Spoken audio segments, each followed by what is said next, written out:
పాపము నిన్ను ఏలుతుంది. నిన్ను ఏలాల్సింది వాక్యం, నిన్ను నడిపించాల్సింది వాక్యం. దేవునికి స్తోత్రం. నిన్ను బలపరిచేది, నడిపించేది, ఏలాల్సింది వాక్యం అనగా దేవుడు. హల్లెలూయా. దేవుడు నిన్ను ఏలాలి. ఇంకా కొంతమందిని దేవుడు ఏలలేకపోతున్నాడు. పాపమే ఏలుతుంది వారిని, పాపమే లాగుతుంది వారిని, ఇంకా పాపమే వారిని తరుముతుంది. గుడిలో కన్నీరు కార్చి ప్రార్థన, ఇంటి దగ్గరికి వెళ్ళగానే ఆన్ చేసేస్తున్నారు టీవీ. ఇప్పుడు టీవీలో వాక్యం వింటారంటే పొరపాటును వాక్యం వినరు.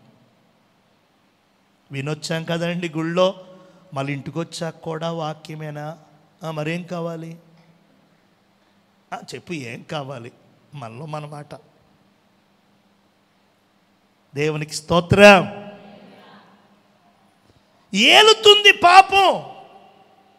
ఆ టీవీయో, సినిమాయో, మోసమో, పాపమో, అబద్ధమో, అపవిత్రమైన క్రియలో. దేవునికి స్తోత్రం.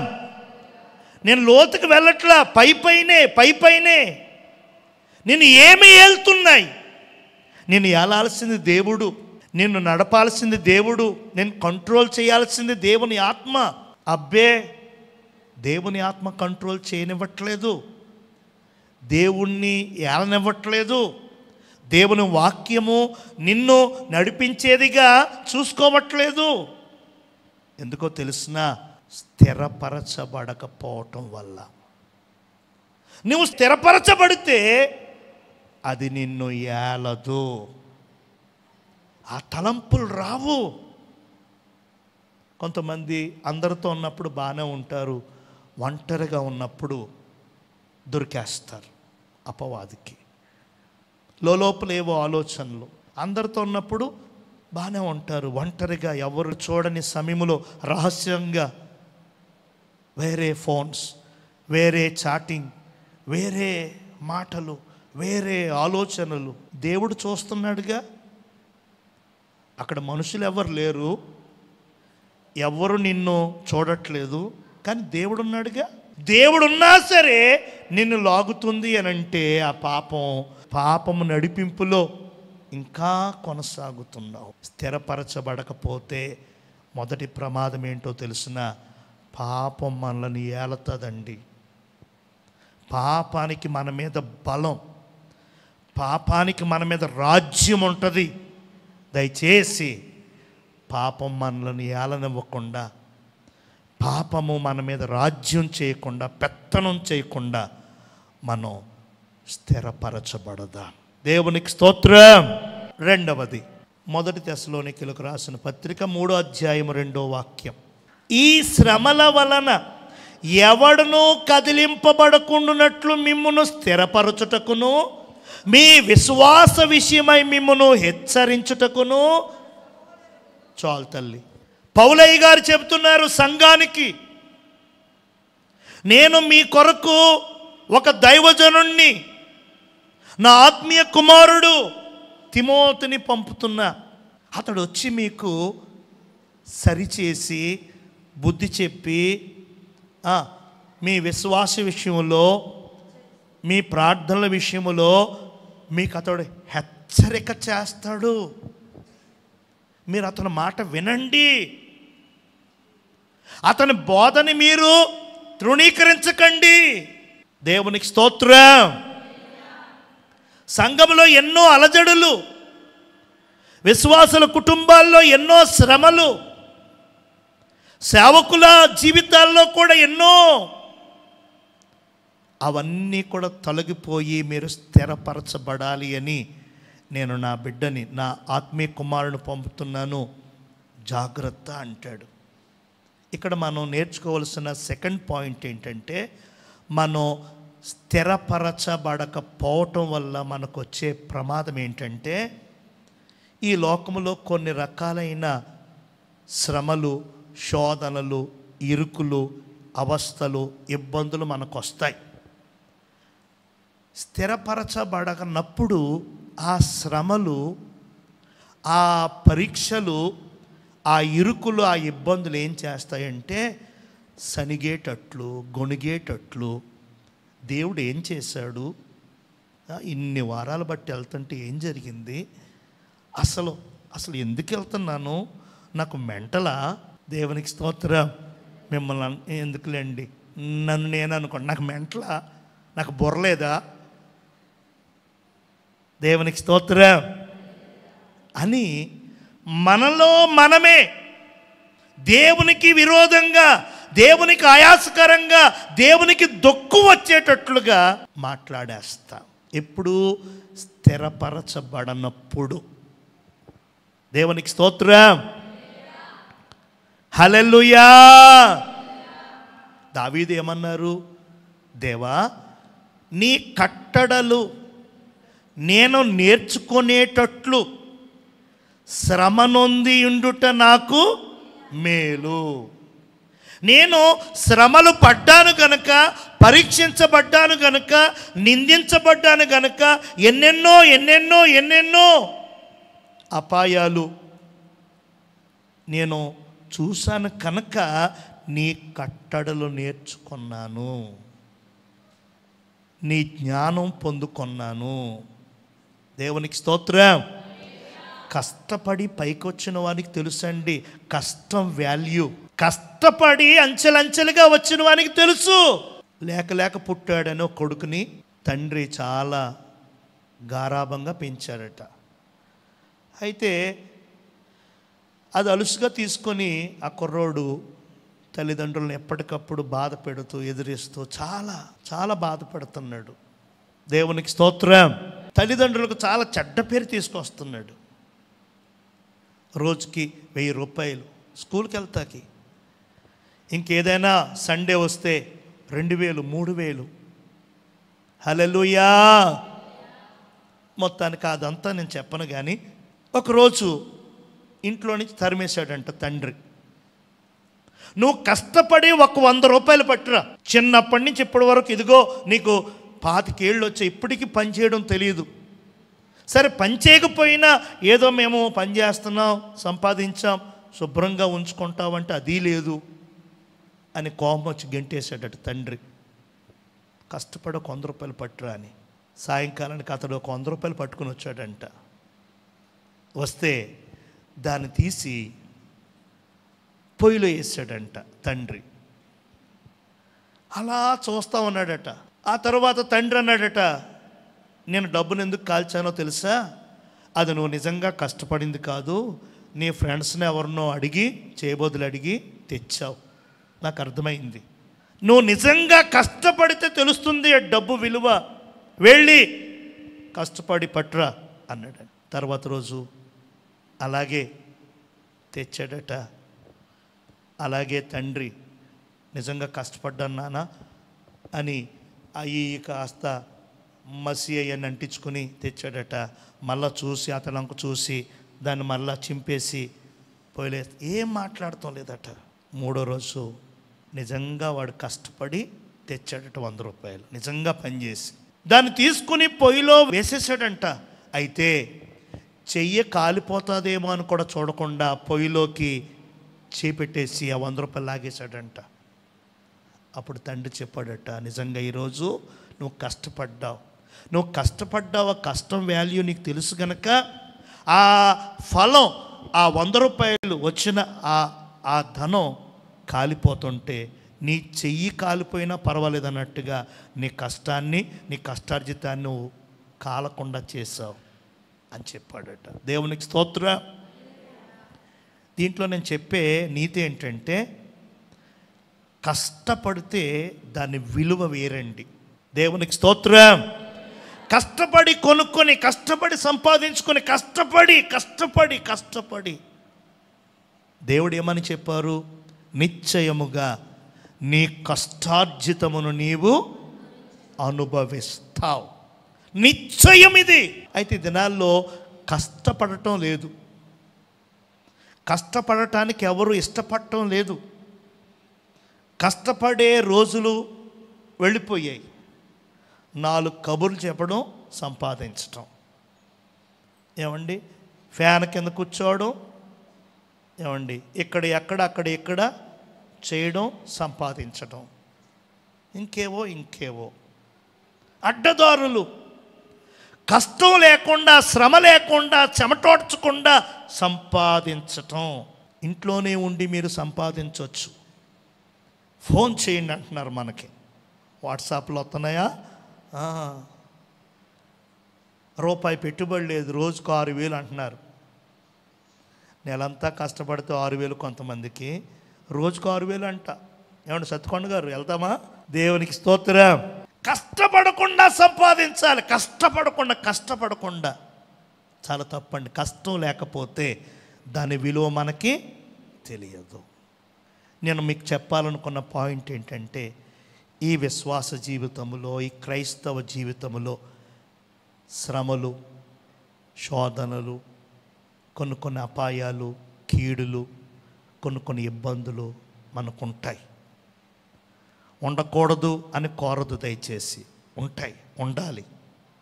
అవి ఉన్నప్పుడే నీ విశ్వాసము, అవి ఉన్నప్పుడే నీ ప్రార్థనా జీవితం పదును చేయబడుతుంది.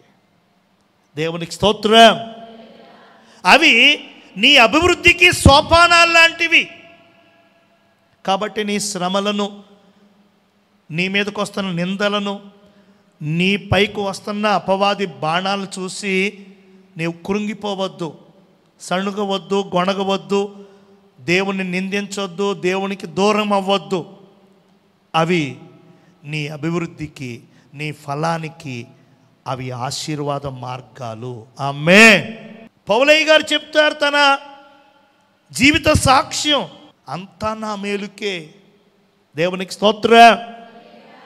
నేను అంతగా శ్రమపడ్డాను గనక, అంతగా ప్రయాసపడ్డాను గనక, అంతగా నేను అలా చేశాను గనక నేను ఇలా ఉన్నాను. పైపెచ్చు మరలా అంటారు, అలా ఉండడానికి కూడా సహాయం చేసింది ఆయన కృపయే. దేవునికి స్తోత్రం. నా దేవుని పిల్లలారా, కాబట్టి ఈ స్థిరపరచబడకపోవటం వల్ల వచ్చే నష్టం ఏంటంటే, నీ మీదకి, ఇంటి మీదకి, పిల్లల మీదకి, కుటుంబం, ఏదైనా చిన్న శ్రమ, ఏదైనా చిన్న శోధన, ఏదైనా చిన్న ఇరుకు, చిన్న ఇబ్బంది వచ్చినప్పుడు నీవు గడబిడైపోతావు, కలవరపడిపోతావు, బెంబేలెత్తిపోతావు. అయ్యి బాబోయ్, పిల్లోడికి ఇలా వచ్చిందేంటి, పిల్లకి ఇలా వచ్చిందేంటి, భర్తకి ఇలా అయ్యిందేంటి, నాకు ఇలా వచ్చిందేంటి. అదే నువ్వు స్థిరపరచబడ్డావనుకో, ఆ శ్రమ వెనకాల మేలు ఉన్నది, ఆ కీడు వెనకాల క్షేమమున్నది అని పలుకుతావు. దేవునికి స్తోత్రం. అందుకనే మీరు స్థిరపరచబడాలి అని వాక్యం చెప్తుంది. మూడవదిగా చూడండి, 2వ కొరింథీయులకు రాసిన పత్రిక 1వ అధ్యాయం 21. నేను తప్పు రాసుకున్నాను, చదువమ్మా. మీతో కూడా క్రీస్తునందు నిలిచి ఉండునట్లుగా మమ్మును స్థిరపరిచి అభిషేకించిన వాడు దేవుడే.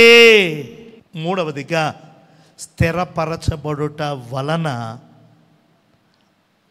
మనం ఏమవుతాము అనంటే, క్రీస్తులో నిలిచి ఉంటాము. నీయందు నేను, నాయందు. దేవునికి స్తోత్రం. యోహాను సువార్త 15వ అధ్యాయం అంతదే. ద్రాక్షవల్లి నేను, తీగలు మీరు.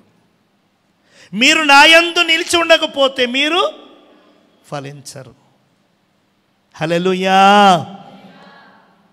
నాయందు మీరు, మీయందు. అప్పుడు మీకేది ఇష్టమో అడగండి, అది మీకు. ఆ ఎదర ఎంత సమాచారం ఉంటే అవేమి పట్టించుకోకుండా అడుగుడి. ఏమన్నావు? నేను అడుగుతున్నానయ్యా, 13 లక్షల అప్పు ఉందయ్యా, 18 లక్షల అప్పు ఉందయ్యా, పొన్ను వద్దులే, నాకు 65 లక్షల అప్పు ఉందయ్యా, నేను తీర్చేనైనా. నువ్వు అడగమన్నావు కదా నాయన, అడుగుతున్నాను నాయన, కనీసం ₹1 కోటి మూటాన్ని నెత్తి మీద అడాయి. దేవునికి స్తోత్రం. అడుగుడి. మీకు ఏది ఇష్టమో ప్రార్థించండి, నేను అనుగ్రహిస్తానన్నారు. ఎప్పుడూ దానిపైన ఏమున్నాయి? మీరు నాలో ఉండాలి, నేను నా మాటలు మీలో నిలవాలి. నిలుస్తున్నావా? దేవునిలో, మందిరంలో కాదు, క్రీస్తులో నువ్వు నిలిచి ఉన్నావా? క్రీస్తులో ఇంకా లోతుకు రావాలి. ఫలాలు దొరకట్లేదు, అభివృద్ధి జరగట్లేదంటే నువ్వు ఆ పైపైన నడుస్తానంటే ఎలాగా? రాత్రంతా ప్రయాసపడ్డాడట పేతురు, ఒక్క చేప కూడా దొరకలేదట.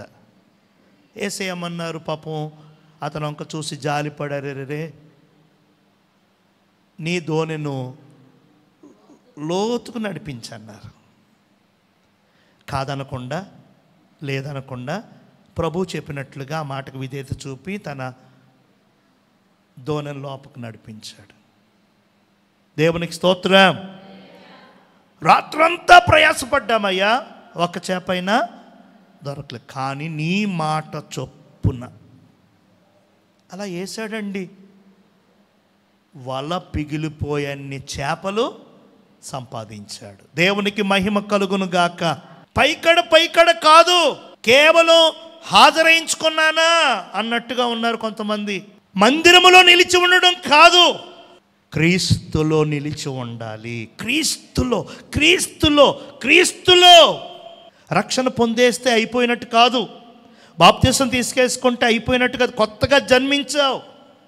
కొత్తగా జన్మించిన శిశువు 1 సంవత్సరం తర్వాత జన్మించినప్పుడు ఉన్నట్టుగా ఉండడు. ఒక 5 సంవత్సరాల తర్వాత, అంతేందుకు మా బాబు పుట్టినప్పుడు కేజీ 920 గ్రాములు ఉన్నాడు. 2 కేజీలు లేడు. 2 కేజీలన్నా ఉండాలంట. ఒక 80 గ్రాములో లేక 180 గ్రాములో తక్కువ 2 కేజీలకి. అందుకని బాక్స్లో పెట్టారు. ప్రతిరోజు తీస్తున్నారు, బరువు తోస్తున్నారు. అవల మొత్తం 4 రోజుల తర్వాత 2 కేజీలు దాటి 100 గ్రాములు అయ్యాక అప్పుడు ఇచ్చారు బాబుని. దేవునికి స్తోత్రం. అప్పుడు మరి ఇప్పుడు బరువు, అవయవాలు, మాటలు, నడక, అదేవిధంగా పుట్టినప్పుడు ఎలా ఉన్నామో ఇప్పుడు అలా ఉండటానికి వీల్లేదు. ఎదగాలి. క్రీస్తులో ఎవరు నిలిచి ఉంటారో వారు ఎదుగుతారు, వారు ఫలిస్తారు. ఇంకా నిలిచి ఉండేవారు ఇంకా బహుగా. దేవునికి స్తోత్రం. హల్లెలూయా. నీలోనే ఉంది, నాలోనే ఉంది. ఆ ఎదురింటోళ్ళని, పక్కింటోళ్ళని మనం వేలెత్తి చూపడం కాదు. మనం ఎంత నిలబడతామో, నిలుస్తామో అంతగా ఫలిస్తాం. కొన్ని మొక్కలు చూడండి తక్కువ కాస్తాయి, కొన్ని మొక్కలు చూడండి విస్తారంగా కాస్తాయి. దేవునికి స్తోత్రం. దాని వేరు, దాని బలం, అది భూమిలో చాలా చక్కగా ఇమిడింది. దానికి సదుపాయాలు చక్కగా కుదిరాయి. అది ఎంతగా బలంగా ఉంటే, అది ఎంత లోతుగా ఉంటే, అంత ఫలింపు. క్రీస్తులో నీవు నిలిచి ఉంటావు.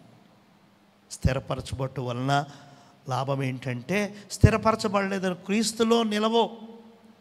తుమ్మితే ఊడిపోయే ముక్కు అంటారు కదా, అలా ఏదొచ్చినా సరే ఏం చేశాడు దేవుడు, ఎందుకని దేవుడు అని అలా. హల్లెలూయా. నిలిస్తే కనుక చావైనా రేవైనా ఏసే.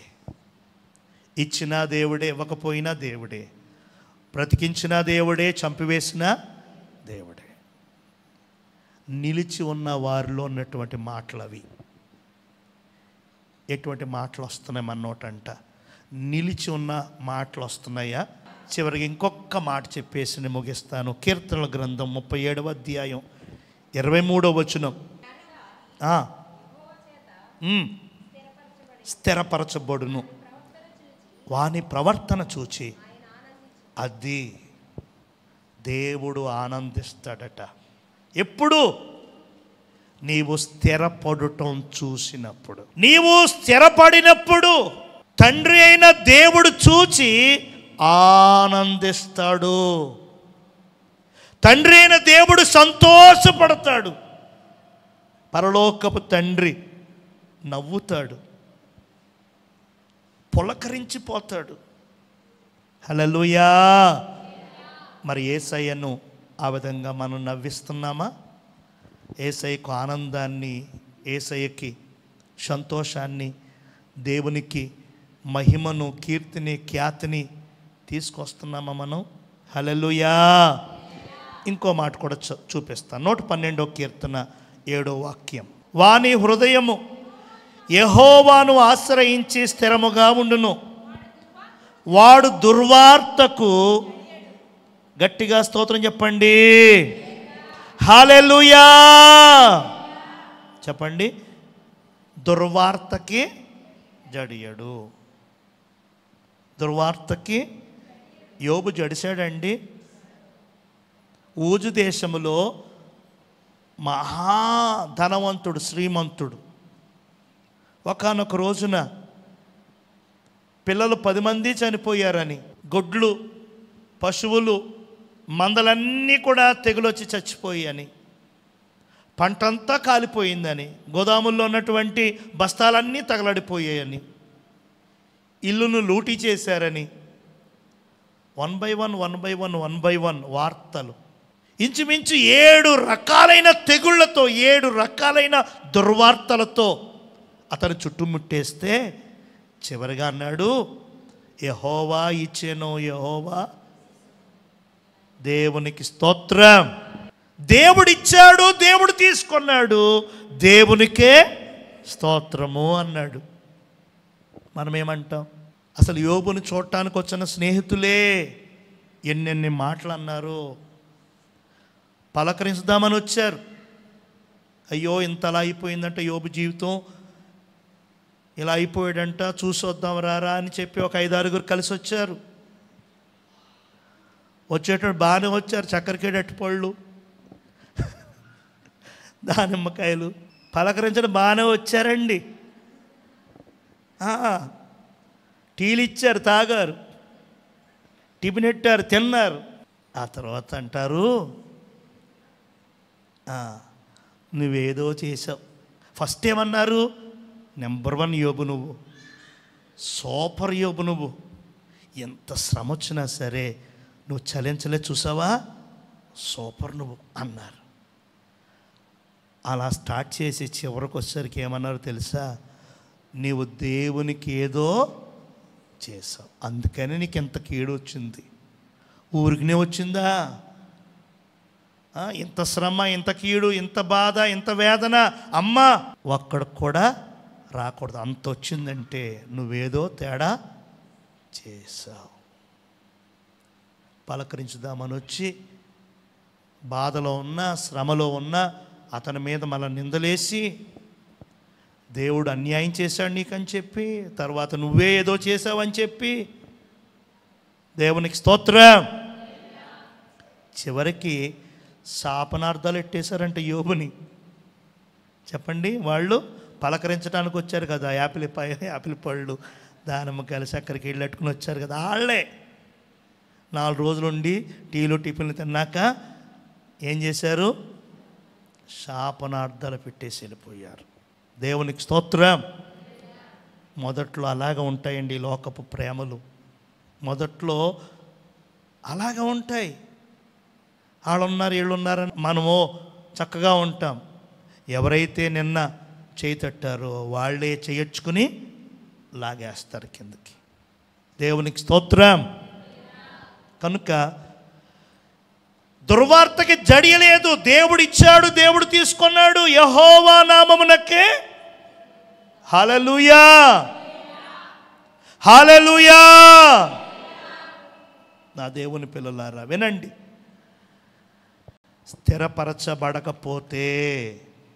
స్థిరపరచబడాలని దేవుడు చెప్తున్నాడు. స్థిరపరచబడకపోతే అది మామూలు వార్త అయినా సరే నీకు భయం వేసేస్తుంది. దుర్వార్తే అక్కర్లా, ఏదో అపాయము, ఏదో మరణము, ఏదో అని చాలా అంత భయంకరమైన వార్త అక్కర్లా. చిన్న వార్త చాలు కలవరపరచడానికి, నిన్ను బెంబేలెత్తించడానికి. దేవునికి స్తోత్రం. హల్లెలూయా.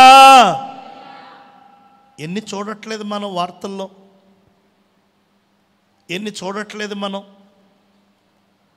దుర్వార్తకి జడియడు ఎవరు? స్థిరపరచబడిన వాడు. మరి స్థిరపరచబడిన వాడు జడుస్తాడు, కంగారు పడతాడు, చిందులు దొక్కుతాడు, ఏం చేయకూడదు అవి చేసేస్తాడు, చేయాల్సినవి మానేస్తాడు. విమానంలో ఒక 5గురు ప్రయాణం చేస్తున్నారంట. విమానంలో ఏదో సాంకేతిక లోపం ఏర్పడి మరి కొద్దిసేపట్లో కూలిపోవడానికి రెడీగా ఉందట. ఆ విమానంలో అటువంటి ప్రమాదం వచ్చినప్పుడు ప్రాణాపాయం నుంచి తప్పించుకోవడానికి బెలూన్స్ ఉంటాయి, పారాచూట్స్ ఉంటాయి. ఎందుకనో మరి ఎక్కువే ఉంటాయి. 10 సీట్లు అయితే 20 బెలూన్స్ ఉంటాయి, డబల్ ఉంటాయి. కానీ ఎందుకని ఆ విమానంలో 4 ఉన్నాయట. పాసింజర్స్ ఏమో 5గురు. ఫస్ట్ మొట్టమొదట నాయకుడు, ఆ తర్వాత ఇంజనీరు, తర్వాత డాక్టరు, ఆ తర్వాత ఒక టీచరు, ఆ తర్వాత ఒక స్టూడెంట్. ఎప్పుడైతే విమానం కూలిపోతుంది మరి కొద్ది నిమిషాలు అన్నారో ఒకడు ముందే దూకేసాడండి పట్టుకొని. ఆ తర్వాత ఇంకొకడు, ఆ తర్వాత ఇంకొకడు. ఇక చివరికి 2 మనుషులు ఉన్నారు, ఒక పారాచూటే ఉండాలి.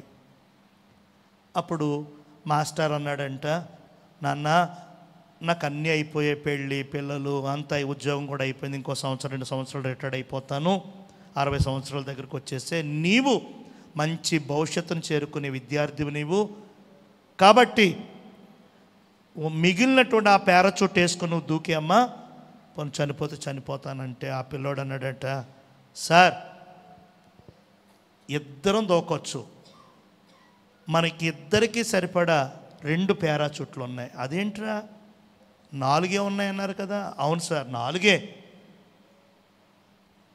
కంగారులో నా ఇంజనీర్ గారు పారాచూట్ అనుకుని నా స్కూల్ బ్యాగ్ వేసుకుని దూకేశారు. ఎక్కడికి వెళ్తాడు? కంగారు అలా చేయిస్తుంది మనల్ని. దేవునికి స్తోత్రం. చేయాల్సిందేమో మానేస్తాం, చేయకూడనివన్నీ కంగారు కంగారు, టెన్షన్ టెన్షన్ టెన్షన్. కాబట్టి కంగారు లేకుండా, దుడుకు రాకుండా, కలవరం రాకుండా యేసయ్య నిన్ను కాపాడుతాడు. నువ్వు స్థిరపరచబడాలి. నువ్వు స్థిరపరచబడినప్పుడు కంగారు పడవు, దుర్వార్తకు చెడియు, ధైర్యంగా ఉంటావు. అటువంటి కృప పరిశుద్ధాత్మదేవుడు మనందరికి అనుగ్రహించును గాక. ప్రార్థన. ప్రియ తండ్రి, యెహోవాను నమ్ముకొనుడి, అప్పుడు మీరు స్థిరపరచబడుదురు. మేము స్థిరపరచబడాలని నువ్వు కోరుకుంటున్నావు. మేము స్థిరపరచబడాలంటే యెహోవాను మాత్రమే నమ్ముకోవాలి అని సెలవిస్తున్నావు. మేము నమ్ముతున్నాము అని చెబుతూ నిన్నుగాక వేరే వేరే వేరే నమ్ముతూ ఎన్నో ప్రమాదాల్లో పడి నష్టాలు చవి చూస్తున్నాను. నిన్ను మాత్రమే నమ్మాలి, నీ పైన మాత్రమే ఆనుకోవాలి, నీ వైపు మాత్రమే చేతులెత్తాలి, నిన్నే గట్టిగా హత్తుకోవాలి. నీవుంటే చాలయ్యా అనే ఒక చిన్న వర్తమానాన్ని నీ బిడ్డలకు నేను బోధించాను. ఆ ప్రకారంగా మా పిల్లలు చేసి వారు స్థిరపరచబడి నీలో ఆనందించే భాగ్యము వారికి ఇమ్మని మరోసారి చేరువచ్చిన ప్రజలను, ఈ యొక్క ఎలక్ట్రానిక్ మీడియా ద్వారా ఆలకిస్తున్న బిడ్డలను కూడా మీరు దర్శించి ఈ వాక్యము ద్వారా ఒక ప్రత్యేకమైన అగ్నిని వారిలో ప్రవేశపెట్టి ఒక నూతన తీర్మానాలతో నింపుమని యేసయ్య నామమున ప్రార్థన చేసి వేడుకొనుచున్నాను తండ్రి. ఆమేన్. ఆమేన్.